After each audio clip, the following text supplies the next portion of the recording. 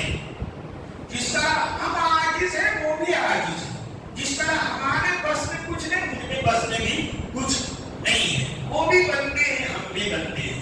اللہ کے فرشتوں کے مانے کہ اللہ کی بنائی ہوئی مخلوق ہے، اللہ ان کو بھی بنانے والا ہے، اللہ ان پر بھی حکم چلانے والا ہے، اللہ ان کو بھی حکم دینے والا ہے، اللہ ان کو بھی بہت سی چیزوں کو سے منع کرنے والا ہے۔ اور یہ مخلوق مٹی سے نہیں بنائی گئی، آگ سے نہیں بنائی گئی، بلکہ یہ مخلوق نور سے بنائی گئی ہے، روشنی سے بنائی گئی ہے۔ اور روشنی جس چیز پر پڑتی وہ الگ دکھائی دیتی ہے، لیکن خود نور دکھائی نہیں دیتا، خود نور ہمارے آنکھوں سے نہیں دیتا، اس پر پڑنے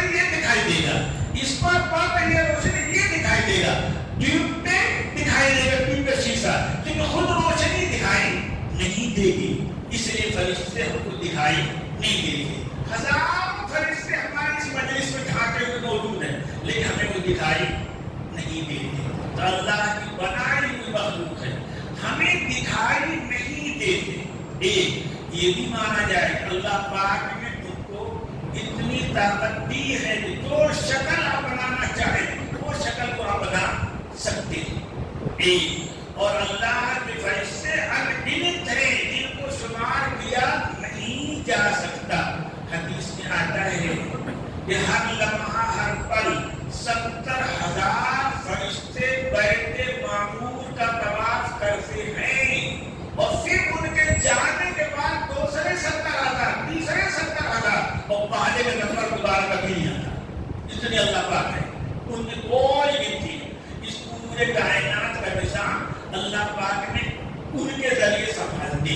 یہ نہیں ان کے اللہ پاک محتاج ہے، نہیں، اللہ کا دستور ہے، قاعدہ ہے کہ وہ پانی پینے کے لیے، پیاس بجھانے کے لیے انہوں نے پانی بنا دیا، جلانے کے لیے انہوں نے آگ بنا دیا۔ پانی پیاس بجھانے والا نہیں ہے، آگ جلانے والے نہیں ہے، پیاس بجھانے والی ذات اللہ کی ہے، آگ جلانے والی ذات اللہ کی ہے۔ اللہ پاک نے اس کو ایک ظاہری سبب بنا دیا۔ اسی طرح سارا حدیث میں آتا ہے بارش کا ایک قطرہ جو آتا ہے آسمان سے ٹپکنے کے لیے، اللہ پاک اس کو کسی فرشتے کے حوالے کرتے ہیں، اور ان کا حکم ہوتا ہے کہ یہ قطرہ فلاں جگہ لے جا کر رکھنا ہے تجھے، وہ کرتا ہے۔ اس کائنات میں سارا نظام اللہ پاک ان کو وسیلہ بنایا ہے، سبب بنایا ہے، بس کرنے والی ذات اللہ کی ہے۔ اور ان فرشتوں پر اس کے بارے میں ایمان کیا رکھنا ہوا کہ اللہ کی ایک مخلوق ہے جس کو اللہ نے نور سے پیدا کیا ہے، جو ہمیں کبھی دکھائی نہیں دیتی، اپنی اصل شکل میں کبھی دکھائی نہیں دیتی۔ اور اللہ پاک جو بھی کہہ لیتے ہیں وہ کرتے ہیں، کبھی اس کے خلاف نہیں کرتے۔ کوئی ڈنڈوت کرے، یہ کر دیجیے، یہ کر، کچھ نہیں کریں گے۔ اللہ پاک نے ان کو جو کہا وہ کریں گے۔ لا يعصون اللہ ما امرهم ويفعلون ما يؤمرون۔ اللہ پاک نے ان کو جو حکم دیا ہے اس کے خلاف کبھی کرتے نہیں، کر بھی نہیں سکتے، اور اللہ پاک نے جو کرنے کے لیے کہا وہ کریں گے، اس کو چھوڑ کر کچھ اور کر بھی نہیں سکتے۔ یہ فرشتے ہیں، یہ فرشتے گناہوں سے معصوم ہوتے ہیں، گناہ کا ان میں مادہ ہی نہیں ہے، گناہ کا اس میں مادہ ہی نہیں ہے۔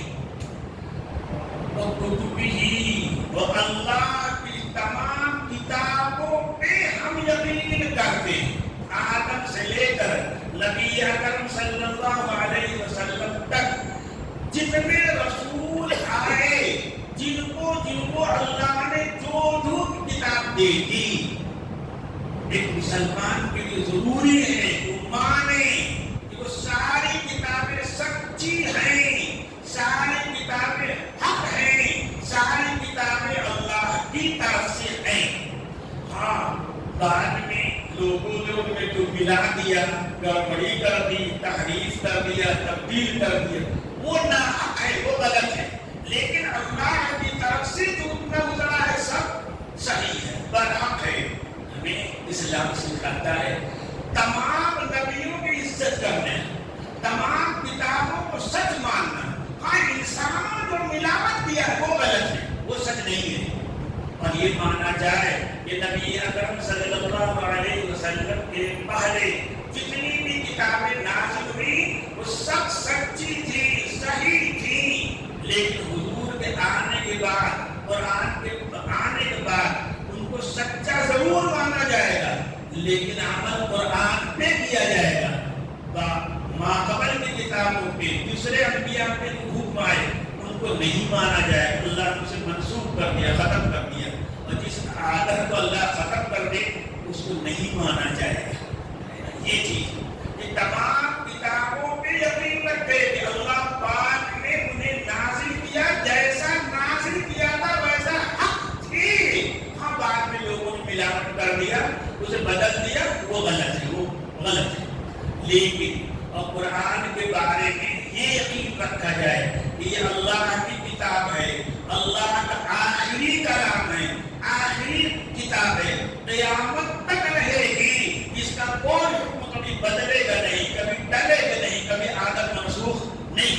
قرآن کے بارے میں یہ مانا جائے. اور اللہ کے تمام پیغمبروں پر ایمان لایا جائے. حضور پر ایمان دو لایا جائے گا. آپ اللہ کے رسول ہیں، ایک ایمان یہ. اور کر لو دو آدم پہ، ابراہیم پہ، عیسیٰ پہ، موسیٰ پہ، نوح علیہ السلام، ان پہ بس اتنا ایمان لانا ہے کہ یہ اللہ کا رسول ہے بس. لیکن محمد صلی اللہ علیہ وسلم کے دو ایمان لانے ہیں. ایک یہ کہ آپ اللہ کے سچے رسول ہیں، اور دوسرے یہ کہ آپ آخری رسول ہیں. دوسرے یہ کہ آپ آخری رسول ہیں. آپ کے بعد کوئی نبی بن کر نہیں آ سکتا کسی طرح کا. نظری نہ بروز نہ فلانے نہ کچھ بھی نہیں. یہ قادیانی کو دھوکہ دیتے ہیں نا کہ نبی اکرم صلی اللہ علیہ وسلم کے بعد کوئی نیا نبی نہیں آئے گا. مطلب یہ ہے کہ حضور کی امت سے ہٹ کر کوئی نہیں آئے گا. یہ بات کرتے وہ یہ حضور کی امت سے وہ کہتے ہیں حضور کی امت میں سے کوئی نبی آ سکتا ہے. حضور کی اتباع کر کے وہ نبی بن سکتا ہے. ہاں غیر مسلموں میں سے کوئی نبی نہیں آئے گا. دھوکے کی بات ہے نا. اللہ نبی محمد صلی اللہ علیہ وسلم کے بعد کوئی نبی آ ہی نہیں سکتا. نہ وہ مسلمان نبی ہوگا نہ غیر مسلم نبی ہوگا. جو بھی اپنے بارے میں یا کسی کے بارے میں مانے گا کہ وہ حضور کے بعد نبی ہے وہ کافر ہے، اسلام میں نہیں رہ جائے. اور یہ ڈھکوسلا قادیانی نے حضور کی اتنا اتباع کیا غیر کچھ بھی نہیں کیا. خامخواہ جھوٹی مکاری کی بات ہے. یہ سب سے زیادہ اتباع کرنے والے ابو بکر سے، عمر سے. وہ تو اتباع کرنے کی وجہ سے نبی بنے نہیں. تو 1400 سال کے بعد اتباع کر کے نبی بن گیا خامخواہ کے لیے. یہ بناوٹی نبی ہے، کوئی ڈھکوسلے والا نبی ہے. حضور کے بارے میں تو ایمان رکھنا ہے کہ اللہ کے آپ رسول ہیں اور آخری رسول ہے. قرآن اللہ کی کتاب ہے اور آخری کتاب ہے. اس کے بعد کوئی کتاب نہ آئے گی. والیوم الآخر یہ بتایا ایک آخری دن ہے. جس طرح اس دنیا کا ایک پہلا دن تھا اسی طرح اس دنیا کا ایک آخری دن ہے. جیسے چیزوں کے ہمارے ایک پہلا دن ہوتا ہے جب ہم ماں کے پیٹ سے نکلتے ہیں. مرتے ہیں تو آخری دن ہوتا ہے. علاج کا ایک پہلا دن ہے جس دن بنا، ایک آخری دن ہوگا جب ٹوٹ جائے گا. اسی طرح سارے جہاں کا بھی ایک پہلا دن ہے اور ایک آخری دن ہے. ساری چیزیں مٹ جائیں گی. یہ زمین ختم ہو جائے گی. پہاڑ روئی کے تالے کی طرح یوم نطوی السماء کطی السجل للکتب. جس دن ہم آسمان کو لپیٹ دیں گے جیسا کہ کاغذ لپیٹ دیا جب ہے. اللہ پاک کا کرتے ہیں یہ ساری کائنات اسی کو آخری دن کرتے ہیں. والقدر خیرہ وشرہ من اللہ. اور میں تقدیر پہ ایمان لے آیا. اچھی تقدیر ہو بری تقدیر ہو دونوں اللہ کی طرف سے. تقدیر کیا ہے؟ بہت سے لوگوں کو شبہ ہوتا ہے اور شبہ پیدا کرتے خامخواہ کے لیے. جب تقدیر میں لکھا ہے نماز پڑھنے کے تو پڑھیں گے، نہیں لکھا ہے تو نہیں پڑھیں گے. تقدیر میں لکھا ہو تو روزہ رکھنے کو رکھیں گے، نہیں لکھا ہوگا تو نہیں لکھیں گے. ارے بھائی تم نے تقدیر کو دیکھ لیا کیا؟ تقدیر کو دیکھ لیا صاحب کہ میری تقدیر میں نماز نہ پڑھنا تھا اس لیے میں نے نہیں پڑھا. تقدیر تو اللہ نے سب کو چھپا رکھی ہے. صرف نماز روزہ عبادت ہی تھوڑا تقدیر سے لگا ہوا ہے. ہمارا ہر کام اللہ کے تقدیر میں دو چیزیں. تقدیر میں دو چیزیں. اللہ ہر شے کو جانتا ہے. کیا؟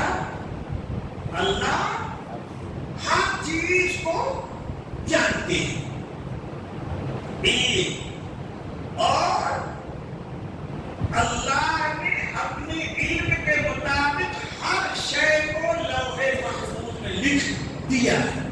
اس دنیا میں کہ پیدا ہونے کے ہزاروں برس پہلے اللہ پاک اس ساری دنیا کو جانتے ہیں. انسانوں کو جانتے ہیں، انسانوں کے کام کو جانتے ہیں. جانور کو جانتے ہیں، جانور کے کام کو بھی جانتے ہیں. یہ بدن کو بھی جانتے ہیں، اس کی روشنی کو بھی. پیدا ہونے کے ہزاروں سال پہلے سے اللہ پاک جانتے ہیں. اللہ پاک نے سب کو لوح محفوظ میں لکھ دیا ہے. فلاں کب پیدا ہوگا، کب مرے گا، کیا کھائے گا، کیا پیے گا، کہاں چل کر جائے گا، کہاں نہیں جائے گا، پتا کہاں گر رہا ہے، کون پتا گر رہا، یہ سب وہ جانتا ہے اور سب کچھ اس نے لکھ دیا ہے. اب اللہ پاک جس چیز کو جب چاہتے ہیں وہ چیز ہو جاتی ہے، جب چاہتے ہیں ختم ہو جائے ختم ہو جاتی ہے، جب چاہتے ہیں ہو جائے وہ ہو جاتی ہے. انہی چیزوں کا نام ہے تقدیر. اللہ کا ساری چیزوں کو پہلے سے جاننا.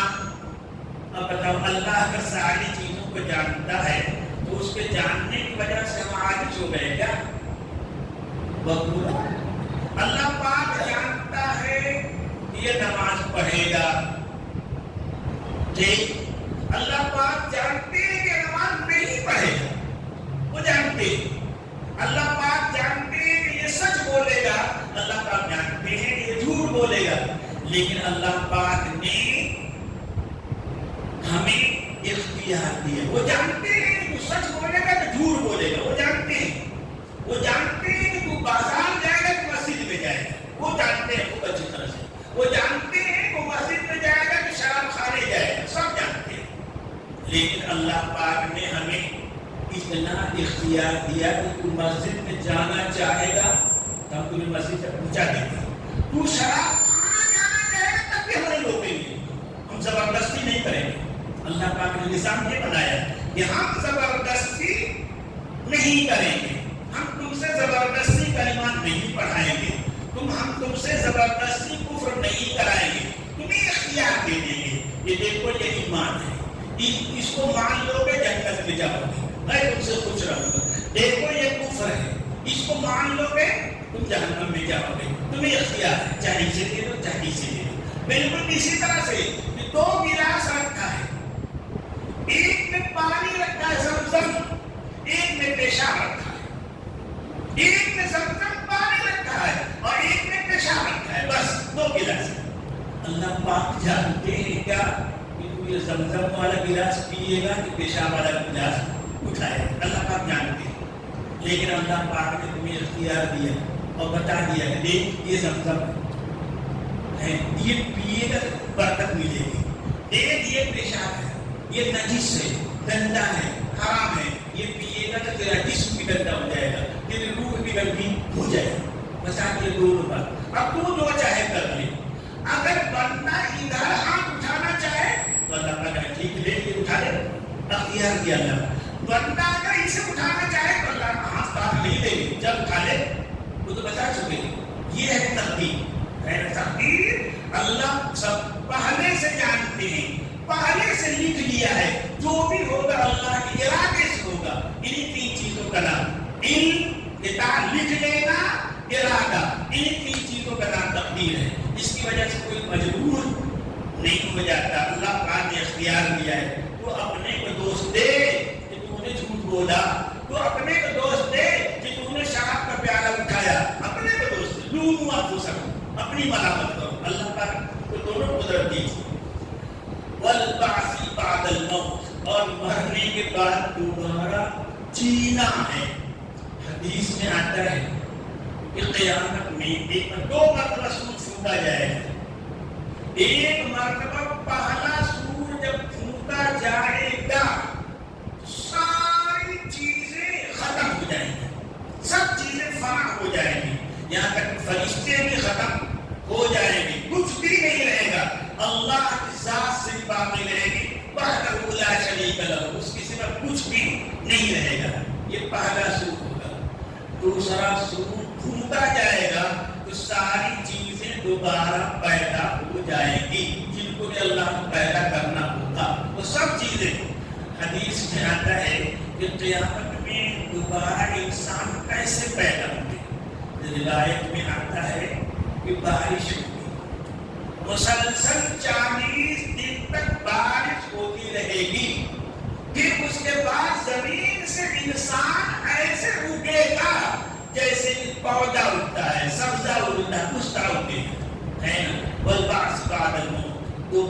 مرنے کے بعد دوبارہ زندہ ہونا ہے بھائی، اسی کا نام ایمان ہے، اسی کا نام ایمان ہے۔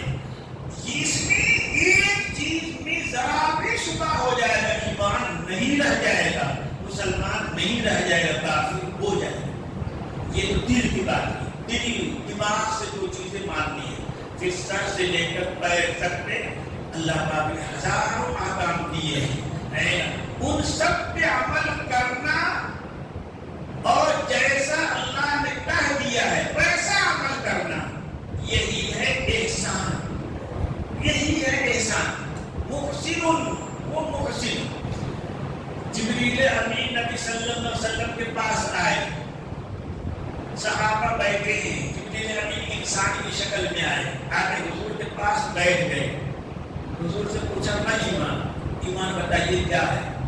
تو آپ صلی اللہ علیہ وسلم نے یہی سات چیزیں گنائیں گے، ان تؤمن باللہ وملائکتہ وکتبہ ورسلہ والیوم الآخر، یہ گنایا۔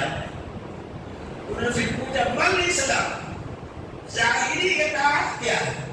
ظاہری اطاعت کیا ہے؟ یعنی ایمان یہ تو دل کا عمل ہے، سب سے لے کر پیر تک جو قلب ہے، راستہ ہے، ان کا اطاعت کیا ہے؟ تو آپ نے 5 چیزیں بنائی، ان تشہد ان لا الہ الا اللہ وان محمد رسول اللہ وتقیم الصلاۃ وتؤتی الزکاۃ، کہ آپ اللہ کی وحدانیت کی گواہی دو، میری رسالت کی گواہی دو، نماز قائم کرو، حج کرو، زکات دو، روزہ رکھو۔ یہ 5 چیزیں گنائی آپ نے، ظاہری اطاعت کی چیزیں یہ۔ پھر انہوں نے پوچھا مل احسان، احسان کیا ہے؟ اب اسی احسان سے محسن بنا ہے، قرآن کریم میں جو آیا ہے، محسن کس سے بنا؟ احسان سے۔ جبریل امین نے پوچھا احسان کیا ہے نا؟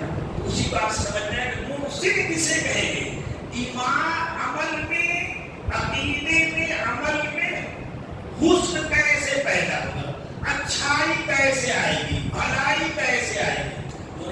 مل احسان، احسان کیا ہے؟ حضور نے فرمایا ان تعبد اللہ کأنک تراہ، ان تعبد اللہ کأنک تراہ، کہ تم اللہ کی بندگی کرو۔ بندگی کیا؟ وہی ایمان اطاعت۔ تم اللہ کی بندگی کرو، اللہ پہ ایمان لے آؤ، اللہ کی اطاعت کرو، کأنک تراہ، ایسے جیسے کہ تم اللہ کو دیکھ رہے ہو، ایسے جیسے تم کیا کر رہے ہو اللہ کو۔ اب غور کرو، ہم اگر نماز پڑھیں اور ایسے پڑھیں جیسے کہ اللہ پاک ہم کو دکھائی دے رہے ہیں، ہماری نظروں کے سامنے، تو ہمارا دھیان ادھر ادھر بھٹکے گا، ہے نا؟ ہمارا دھیان دکان کی طرف جائے گا، ہمارا دکان بیوی کی طرف جائے گا، ہمارا دھیان بچے کی طرف جائے گا؟ بالکل نہیں جائے گا۔ اللہ پاک اگر سامنے نظر ہوگے تو ہمارا دل دماغ کہیں جا سکتا ہی نہیں، لیکن اللہ پاک ہم کو دکھائی دیتے نہیں، تو یہ خیالی چیز ہے۔ اللہ پاک کا دکھائی دینا کوئی سچ مچ کی چیز نہیں ہے، دنیا میں اللہ پاک نہیں دکھائی دے سکتے۔ موسیٰ علیہ السلام نے اللہ پاک سے کہا رب ارنی الہ العالمین، آپ مجھے اپنے کو دکھا دیجیے۔ کس نے کہا؟ موسیٰ علیہ السلام، نبی ہے نا، جلیل القدر نبی ہے۔ قال لن ترانی، اے موسیٰ تم ہرگز مجھے اس دنیا میں نہیں دیکھ سکتے۔ تو جب موسیٰ علیہ السلام پیغمبر ہو کر کے اس دنیا میں اللہ پاک کو نہیں دیکھ سکتے تو ہم کیسے دیکھ سکتے؟ ہم بھی نہیں دیکھ سکتے۔ کوئی بھی اس دنیا میں رہتے ہوئے اللہ پاک کو دیکھ نہیں سکتا۔ وجہ ہے کہ دیکھنے کے لیے تو ڈھانچہ چاہیے نا، کوئی شکل صورت چاہیے نا۔ اللہ کا کوئی ڈھانچہ نہیں، اللہ کا کوئی صورت بھی نہیں ہے، اس لیے وہ تو دکھائی۔ اس کو میں نے کہا کہ خیالی چیز ہے، تم سوچو ایسے کہ اللہ پاک میں دیکھ رہا ہوں۔ آگے حضور نے فرمایا فَإِن لَمْ تَكُن تَرَاهُ فَإِنَّهُ يَرَاكَ، کہ اگر تم نہیں دیکھتے رہے ہیں نا، اللہ پاک تم کو دیکھ رہے ہیں. تو اس طرح سے ایمان اللہ کا ایسے جیسے کہ اللہ پاک کو ہم دیکھ رہے ہیں یا اللہ پاک ہم کو دیکھ رہے ہیں.